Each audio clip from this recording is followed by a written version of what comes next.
Feed the birds, tuppence a bag. Feed the birds, and what do you got? Bad birds! Hello, everyone, here to you, and welcome back to Let's Play Super Mario Odyssey.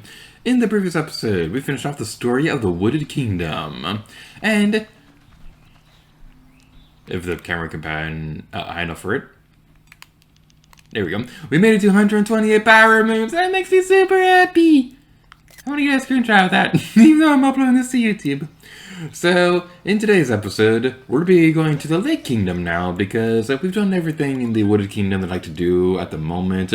We will be coming back for the rest of the power moons that we can get in the Wooded Kingdom now. But we'll be saving that for a little bit later in the adventure. Similar to what we did with the Sand Kingdom, how we finished the story and then we came back for a little later.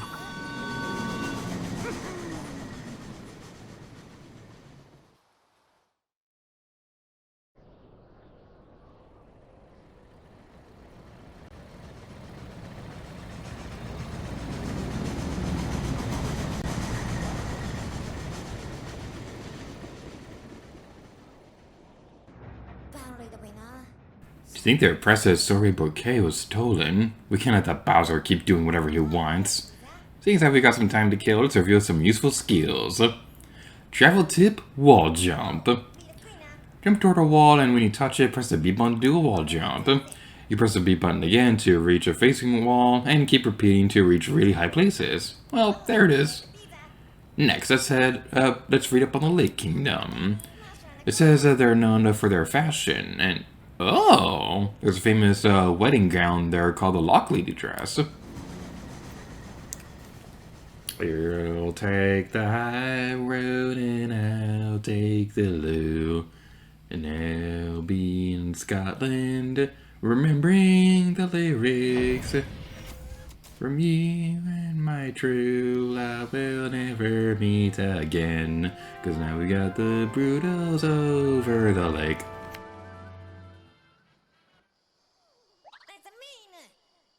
The Broodals, they're here too. The Lake Kingdom is gorgeous. I love this place so much. Everything is all sparkly and things like that. The water looks amazing here. And look at the sky.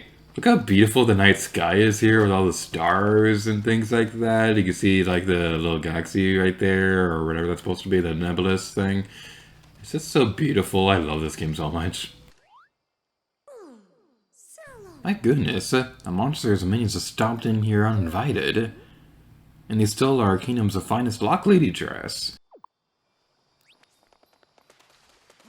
And the mermaids look super cute too. I love this game so much. So now we're heading down here, and there is a musical note. I believe this is the first of this kind of power moon that we've seen in our adventure. Actually, that's not true at all, never mind. I lied. I am a lying liar. I'm a lawyer. I always love that part of that movie, Liar Liar, when they're like, my dad, he's a liar. Well, he goes to the court and talks to a judge. Oh, you mean a lawyer?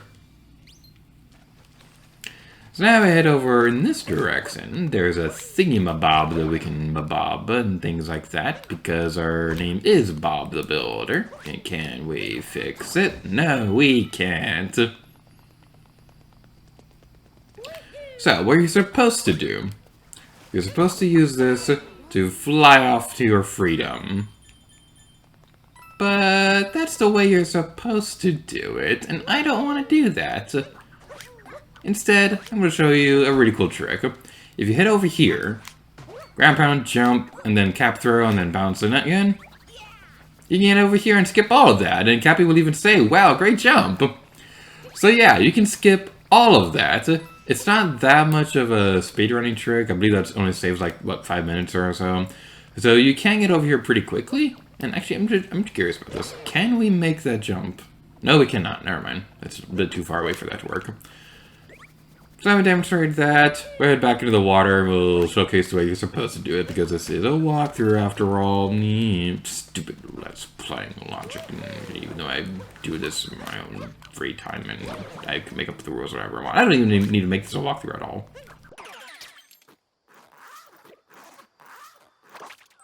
Don't ask me how that makes sense. I don't understand that either, but that's just the beauty of Super Mario Odyssey. Nothing in this game makes sense. Alrighty then, so as we continue across this area, there's something that's kind of been on my mind for a little while that I'd like to talk about real quick. So, Shigeru Miyamoto has kind of gotten a bit of a bad rep over the past couple years for his insistence on Mario games not really needing a story that much. And this has kind of caused things like Super Mario Galaxy to be a lot more simple than the first game, and not really having any kind of meaningful follow-up to Rosalina's story. And the Paper Mario series going in the direction they did. Now, I don't really think that's entirely fair to put all the blame on one single person, because video games in general and other forms of media like movies and TV shows and things like that, they require a lot of collaborative work between a lot of people with very different visions. And it's only when, like, those collaborative efforts are able to work together that they're able to make something work. So, you got things like The Legend of Zelda Link's Awakening has amazing gameplay and a good story, because it wasn't really supposed to have a good story, so they wanted to focus on the gameplay, but I think it was Kazumi or whoever it was, it kind of snuck the game's story in there anyway, with subtle storytelling. That's what I'm trying to say. It was a lot more subtle in that game and not so in your face like a Final Fantasy game at the time was. And that's what made the story of Link's Awakening so great, while also being a fantastic game to play. So going back to Shigeru Miyamoto for a moment, like, I don't know if this is like a good comparison or anything like that, but the more I think about it, the more he kind of feels like the Michael Eisner of Nintendo. Because you have a very creative mind who saves a major company during a pretty rough era in their history, and were able to like kickstart a renaissance for them in the way that Michael Eisner spearheaded the Disney parks expanding to what they are today, and the renaissance of Disney animation like Little Mermaid and Aladdin and things like that. In a similar way that Shigeru Miyamoto was able to spearhead a lot of the Nintendo's more popular IPs like Mario, Legend of Zelda, and Star Fox and things like that. Not so much in the case of Star Fox, but you still get the point. So, and then towards like the end of their careers, like we don't know how much longer Miyamoto will be working with Nintendo or anything like that. Like towards the end of their careers, they kind of not necessarily forget what made their IPs so special, but they kind of lose a little bit of focus and things like that. And like Miyamoto's like nowadays working more so on outside creative projects like Super Nintendo World and the Mario movie with Illumination and things like that. So he's not really that much involved in actually making the games anymore. I think the last game he worked on was Star Fox Zero, but that's kind of like what my mindset currently is on that topic. That he's kind of become like the Michael Eisner of Nintendo and things like that. And the thing is, like Michael Eisner, he was a pretty good CEO for Disney. Especially when like Frank Wells was still working with him and things like that. But then it's a bit of a too long of a subject for this video. But then like a bunch of things happened, like the opening of Euro Disney and what happened with Frank Wells and things like that, which is very tragic and that stuff. So yeah, that's kind of like what my mind's been focusing on lately. So I don't know. What are your thoughts on that? Do you have any opinions on that? Am I overthinking things? Is there like no comparison there over and I'm just seeing things or whatever?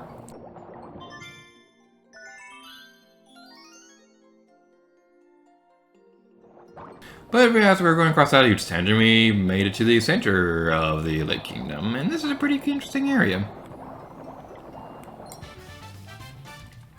Moon shards in the lake.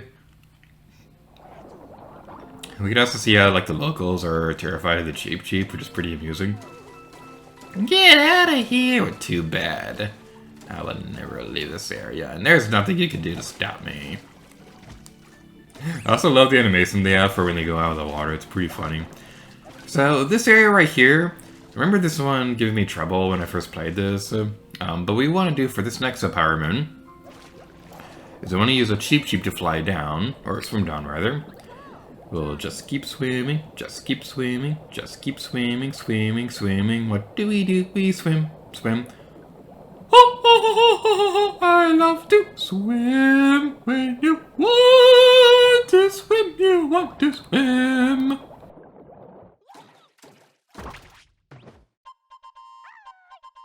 Swimming with a backpack is tough. I don't even know how I made it here. Ooh, but I discovered this power moon here. You can have it. Diddly-diddly-doo-doo. Let's go swimming, Captain Toad. It's so quiet here. I wonder how I'll get home.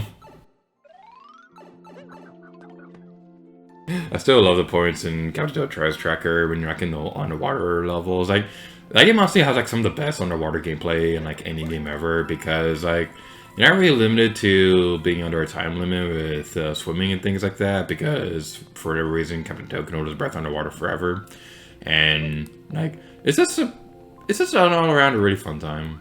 I love Captain Toad Tries Tracker. Ah, you found me. You're very clever. You can have this as a reward.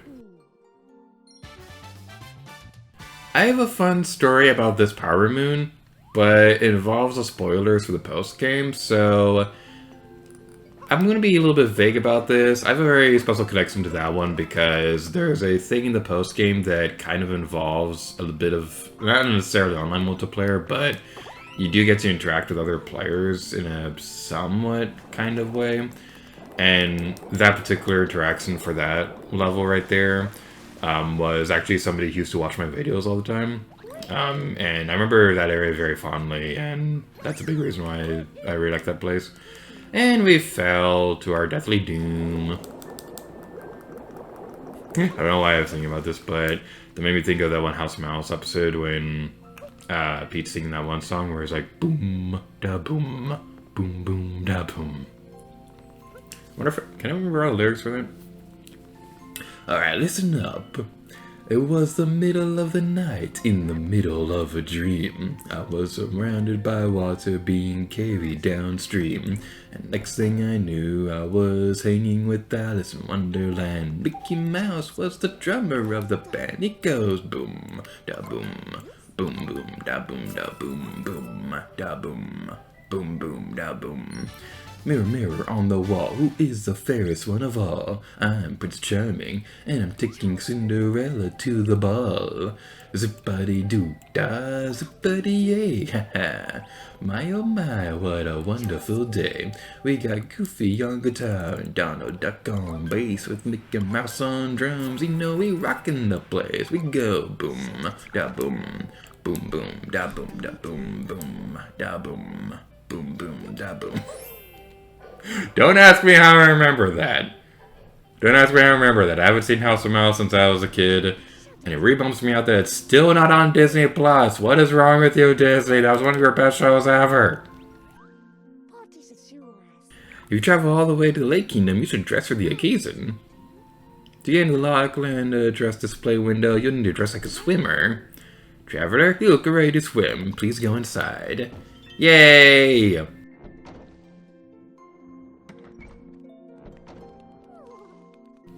So now we're in here, and we get to see where we're supposed to be the Lockley dress. We can kind of zoom in a bit, and how do I zoom out? There we go. We can kind of zoom in a little bit.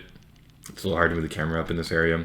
But yeah, we get to see like the steel frame for the dress. It's actually really detailed and kind of nice looking. So, like, okay. So, I think I have, I feel underdressed. I think I have mentioned this before briefly in like a stream at one point, but there is like one thing that I would like to do at some point. There is like one time where I would like to try wearing a dress in public just to feel what it's like, because like I'm genuinely very curious what a dress feels like. Like, does it feel nice? Because I imagine it feels a little flowy, like a nice, sleeping gown or whatever. I've slept in a sleeping gown, but that was like a long time ago. So like, I'm genuinely very curious what it feels like. I just like dresses in general because they always like super nice and things like that, and I don't know. I kind of would like to try wearing a dress at one point. So we head over this way now, and there's gonna be some musical notes. Yay, musical notes! We get up here, jump up there, and continue on our merry way and complete this in the first try. Easy, too easy. I like how I reference like Fang a lot in these videos, but like Fang was my favorite Dead or Alive character for the longest time, but I think recently Mary Rose is becoming my favorite because, like, she's just so cute. She's just so cute, and her fighting style is pretty great. Like, she's probably, like, my favorite character to play as in those games. And she's also super adorable. So, yeah, I love Mary Rose. So now we head over this way. I probably could have done the story, wrapped up the story of this for a little while ago. But there's a few more power moons I like to collect before we continue on through the story. Set over there, and use the super amazing powers of the zipper. Yeah! Get out the coins and collect the next power moon. Now, one thing I'd like to say about this game is that working on this Let's Play has kind of been a bit of a weird middle ground between like a simplistic project and something to the scale of Breath of the Wild. Because while it isn't as complicated to edit as Breath of the Wild is, it kind of does get there at some points because I do have to pay attention to the game a little bit more when I'm editing it because I do have a lot of timestamps for when we have all the power moons. Because like before, when like what I'd usually do would be I would just have like the audio playing in the background when I was working on something else. And if there's something I need to put a caption on, then I'd do that. And that what was I going to say?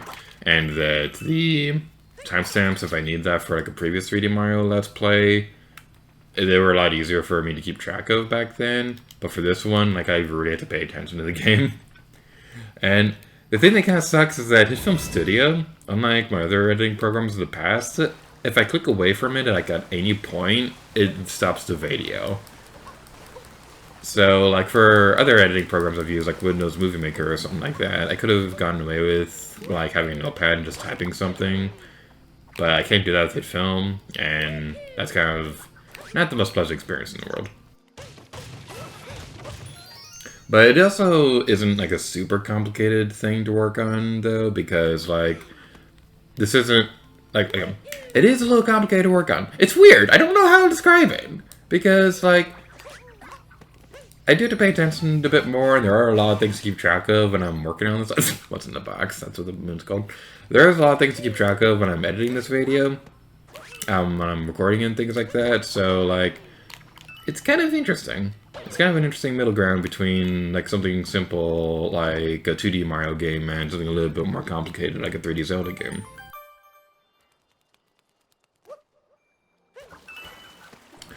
Alright. So, I believe that's all the power moons I want to grab right now. Actually, I lied. There's another one over there that I want to get. Actually, there's two. This is a regional coin. I think it's a regional coin. Yeah, it's a regional coins.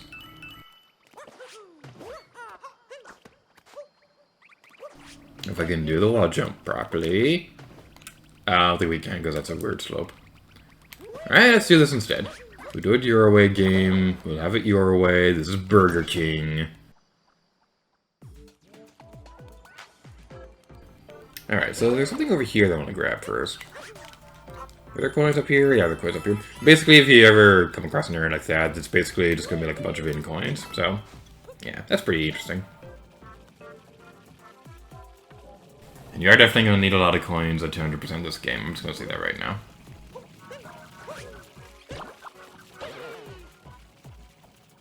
You want to be careful around this area because it can be a little easy to kind of lose track of what you're doing and just like jump around like crazy and things like that. So it can be a little easy to kind of lose yourself that way and get a little ahead of yourself and miss a jump and things like that. Like right there, I could have very easily bumped into those fuzzies and I think that would have knocked me off the platform. I don't actually know if that's the case or not, but it definitely would have not been a very pleasant experience. Alright, we can over here. Get over this way now. Alright, we want to be careful right there. We missed a coin, but we'll be fine. It'll be okay. Very bad the future. Why am I seeing so much of this recording session? Alright, it's over here. And we did it. Okay, did we get the power moon in this place? I think we missed one. Hey, kidoki then.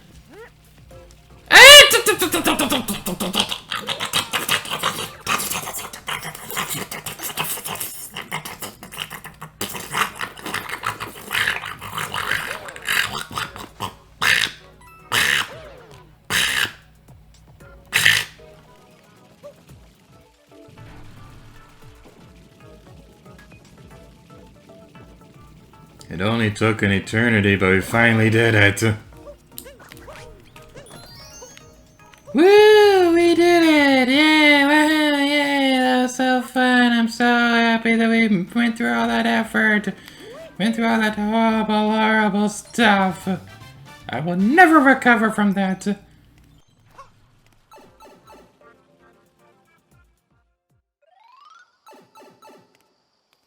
Okay, is there anything else that I wanted to do? Regional coins. Those are always good.